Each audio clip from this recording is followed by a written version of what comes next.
আজকের ভিডিওতে আমরা কথা বলবো অনাদায়ী পাওনা বা কুরিন জিনিসটাকে নিয়ে। সো কুরিন জিনিসটা কি? ব্যবসার ক্ষেত্রে ধারে পণ্য বিক্রি করলে অথবা ধারে সেবা প্রদান করলে আমরা যাদের কাছে টাকা পাই সেই তাদেরকে বলা হয় প্রাপ্য হিসাব বা দেনাদার। এখন যদি কোনো দেনাদার আমাদের টাকা মেরে দিয়ে ভেগে যায় বা চলে যায় বা পালা যায়, যে টাকাটা আমাকে ফেরত দিল না ওই টাকার পরিমাণকে বলা হয় কুরিন বা অনাদায়ী পাওনা। তোমাদের লাইফে যদি কোনো ফ্রেন্ড এরকম থাকে যাদেরকে টাকা ধার দিছো বাট সে তোমার টাকা ফেরত না দিয়ে ভেগে গেছে বা পালাই গেছে, ওই যে টাকাটা পাও নেই ওই টাকাই হচ্ছে তোমার জন্য কুরিন বা অনাদায়ী পাওনা। এরকম ফ্রেন্ড থাকলে কমেন্টে মেনশন করতে পারো। ওকে, এবার আসি অনাদায়ী পাওনা সঞ্চিতি জিনিসটা কি। আচ্ছা, সো ব্যবসার ক্ষেত্রে প্রত্যেক বছরই কিছু না কিছু অ্যামাউন্টের কি থাকে, অনাদায়ী পাওনা সঞ্চিতি বা মানে অনাদায়ী পাওনা বা কুরিন থাকে। সো বিজনেসম্যানরা কি করে, তাদের প্রফিটের একটা অংশ আলাদা করে একটা ফান্ডে সরায় রাখে, যাতে করে যদি কোনো কুরিন বা অনাদায়ী পাওনার সৃষ্টি হয় ওই ফান্ড থেকে তারা ব্যাকআপ দিতে পারে বা ওদের ক্ষতিপূরণটা করতে পারে। সো এই যে আলাদা করে একটা ফান্ডে মানে কুরিন হতে পারে বা অনাদায়ী পাওনা হতে পারে এটা চিন্তা ভাবনা করে আলাদা করে একটা ফান্ডে কিছু টাকা সরায় রাখা হচ্ছে, ওই তহবিল বা ফান্ডকে কি বলা হয়, অনাদায়ী পাওনা সঞ্চিতি বলা হয়। ওটা কিন্তু অ্যাকচুয়ালি ক্ষতি হয়নি বাট ক্ষতি হতে পারে এটা চিন্তা করে আগে থেকে একটা ফান্ড বানায় রাখছে, ওই ফান্ডটাকে কি বলা হয়, অনাদায়ী পাওনা সঞ্চিতি বা কুরিন। এটা করা হয় রক্ষণশীলতা নীতি অনুযায়ী, এটা কিন্তু এমসিকিউতে আসে। এবার আসি আমাদের প্রশ্নে এটা কিভাবে থাকতে পারে। সো এই কোয়েশ্চেনটা দুইটা জায়গায় আসে। ফার্স্ট অফ অল হচ্ছে আমাদের বিশদ আয় বিবরণীতে অনেক কমন এই জিনিসটা। আরো একটা জিনিস এই যে জিনিসটা আসে সেটা হচ্ছে এইচএসসি লেভেলে, সেটা হচ্ছে আমাদের একটা পুরো চ্যাপ্টার আছে প্রাপ্য হিসাবে নিয়ে, সেখানে আসে। সো আমরা আজকে দুইটাই শিখবো যাতে করে আমাদের দুই জায়গার জিনিসই কভার হয়। সো আসি ফার্স্ট অফ অল আমাদের বিশদ আয় বিবরণীতে জিনিসটা কিভাবে আসে সেটা আগে আমরা দেখবো। সো বিশদ আয় বিবরণীতে সাধারণত রেওয়া মিলের মধ্যে প্রাপ্য হিসাব দেওয়া থাকে, পুরাতন কুরিন সঞ্চিতি বলা থাকে, পুরাতন কুরিন বলা থাকে, ঠিক আছে। মানে বিশদ আয় বিবরণী মানে বিশদ আয় বিবরণী না, বেসিক্যালি আর্থিক বিবরণীর ক্ষেত্রে রেওয়া মিলে যে কুরিন সঞ্চিতি বা কুরিনের টাকা দেয়া থাকে সেই টাকাটাকে বলা হয় পুরাতন কুরিন আর পুরাতন কুরিন সঞ্চিতি। আর সমন্বয়ে যে কুরিন বা কুরিন সঞ্চিতির অ্যামাউন্টটা বলা থাকে সেটা হচ্ছে নতুন কুরিন আর নতুন কুরিন সঞ্চিতি। এবার আসি বিশদ আয় বিবরণীর ক্ষেত্রে পরিচালন ব্যয়ের মধ্যে, বিশদ আয় বিবরণীর ক্ষেত্রে পরিচালন ব্যয়ের মধ্যে আমাদের এই কুরিনের কাজটা করতে হয়। সো কুরিন নিয়ে যে কাজটা করতে হয় সেটা হচ্ছে ফার্স্টে পুরাতন কুরিন বসে, সাথে নতুন কুরিন যোগ করতে হয়, এর সাথে নতুন কুরিন সঞ্চিতি যোগ করতে হয়, তার সাথে পুরাতন কুরিন সঞ্চিতিকে কি করতে হয়, বিয়োগ করতে হয়। সো আমি এটাকে সংক্ষেপে মনে রাখার জন্য একটা ফ্রেমওয়ার্ক মনে রাখি, অন আর নো। অন নো কেন, ওতে ওল্ড এনতে নিউ, এনতে নিউ ওতে ওল্ড, মানে ও দিয়ে ওল্ড বুঝে এন দিয়ে নিউ বুঝে। সবার আগে বসে পুরাতন কুরিন, তার সাথে নতুন কুরিন যোগ করতে হয়, তার সাথে নতুন কুরিন সঞ্চিতি যোগ করতে হয়, আর এখান থেকে বাদ দিতে হয় কাকে, পুরাতন কুরিন সঞ্চিতিকে বাদ দিতে হয়, ঠিক আছে। অন্যান্য মনে রাখলে সিকোয়েন্সটা মনে রাখতে ইজিয়ার হয় এবং বিশদ আয় বিবরণীতে এভাবেই বসে। এইচএসসি লেভেলে যখন প্রাপ্য হিসেবে চ্যাপ্টারটা আসে তখন যদি আমাদের অনাদায়ী পাওনা খরচের পরিমাণ বা চার্জযোগ্য অনাদায়ী পাওনার পরিমাণ বের করতে বলে তখন কিন্তু আমাদের এই কাজটাই করতে হয়। সো আমরা এখানে ভালো মতো শিখবো।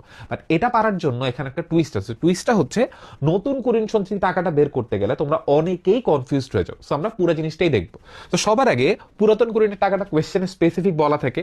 সো এখান থেকে পুরাতন কুরিন কত টাকা বলছে, 2000 টাকা বলছে, লিখলাম, ঠিক আছে।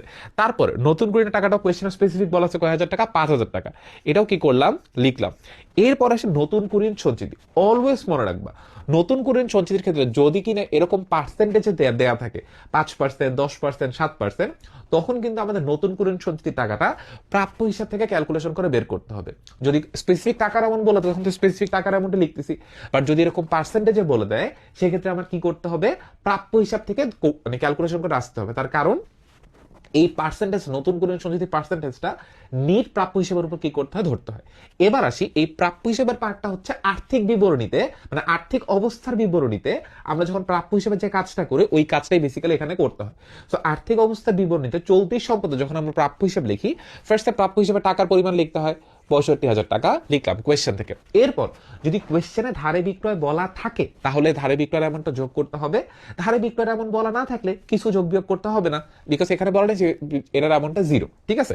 এরপর আসি নতুন কুরিন। দেখো আর্থিক অবস্থার বিবরণীতে প্রাপ্য হিসাব থেকে কিন্তু নতুন কুরিন বাদ দিতে হয়, পুরাতন কুরিন কোনো কিছু করতে হয় না। সো নতুন কুরিন কয় টাকা বলছে, স্পেসিফিক বলেছে 5000 টাকা, সো 5000 টাকা বাদ দিলাম।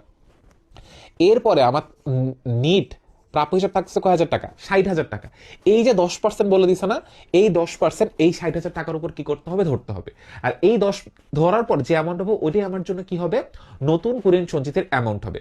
বি স্পেসিফিক অ্যান্ড রিমাইন্ডফুল যে এই যে নতুন কুরিন সঞ্চিতির টাকাটা কিন্তু আমাদের প্রাপ্য হিসাব থেকে প্লাস মাইনাস করে বের করতে হচ্ছে যদি কিনা আমাকে এরকম পার্সেন্টেজে অ্যামাউন্ট বলে দেয়। তো প্রাপ্য হিসাব থেকে যদি ফার্স্ট ধারে বিক্রয় থাকে যোগ করবো, না থাকলে কিছু যোগ বিয়োগ করতে হবে না। এরপর প্রাপ্য হিসাব থেকে বাদ দিতে হবে কাকে, নতুন কুরিনকে বাদ দিতে হবে। বাদ দিয়ে আমরা যে অ্যামাউন্ট পাবো ওই অ্যামাউন্টের উপর এই পার্সেন্টেজটা করতে হবে। 60,000 টাকা 10% করলে কত হয়? যে কোনো কিছু 10% মানে একটা শূন্য কম। 60,000 টাকা 10% কয় হাজার টাকা? 6,000 টাকা। এই 6,000 টাকা হচ্ছে নতুন কুলীন সঞ্চিতি। বি মাইন্ডফুল, এই 6,000 টাকা কি নতুন কুলীন সঞ্চিতি। এই 6,000 টাকা বাদ দেওয়ার পর আমার দেনাদার বা প্রাপ্য হিসাব কত টাকা থাকছে? 54,000 টাকা।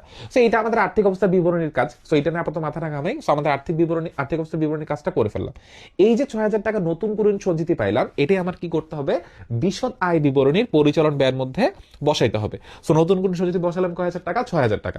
তোমাদের যদি নর্মালি অঙ্ক দেয়, এই পার্টটা কিন্তু রাফে করে আসতে হবে, না হলে কিন্তু এই টাকার অ্যামাউন্টটা বের করতে পারবে না। দ্যাট ওয়াইজ অঙ্ক ভুল হবে। সো আমি নতুন কুলীন সঞ্চিতি বসাই ফেললাম। এরপরে পুরাতন কুলীন সঞ্চিতি এমন কোয়েশ্চেনে বলা আছে 3,000 টাকা, এটা কি করতে হবে? বিয়োগ করতে হবে। ঠিক আছে, যোগ বিয়োগ করে কয় হাজার টাকা? 5 আর 2 7, 7 6 13, 13 থেকে 3,000 টাকা বাদ দিলে থাকে কয় হাজার টাকা? 10,000 টাকা। সো বিশদ আয় বিবরণীর মধ্যে আমার কুরিন খরচের পরিমাণ যেটা থাকতেছে, টোটাল ওভারঅল কুরিনের ক্যালকুলেশন করলে কত টাকা পেলাম? 10,000 টাকা। ঠিক আছে, তো বিশদ আয় বিবরণী 10,000 টাকা বসতেছে, আর এই দিকে যে ক্যালকুলেশন আর্থিক অবস্থা বিবরণীতে ওখানে কয় হাজার টাকা বসছে? 54,000 টাকা বসতেছে। সো এই এতটুকু পার্ট আমাদের এসএসসি লেভেলেও লাগে আর্থিক অবস্থা মানে আর্থিক বিবরণী করতে গেলে, আর এইচএসসি লেভেলেও যদি আমরা আর্থিক বিবরণী ম্যাথ করতে চাই আমাদের এই পার্টটা লাগে। এরপরে আমরা যতটুকু বলবো সেই পার্টটা হচ্ছে আমাদের এইচএসসি লেভেলের জন্য লাগবে। সো আসি।